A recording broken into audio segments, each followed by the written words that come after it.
อบเอือบเกลือละล่าหมูนี่แซ่บอร่อยไข่ความใหญ่ซ้ำกระปั้นข่อย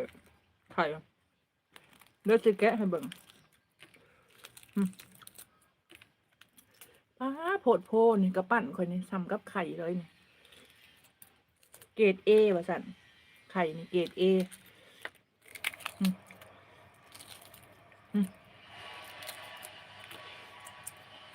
ยังนี่กินหน่วยเดียวเนี่ยกุ้มอยู่2 มื้อความอิ่ม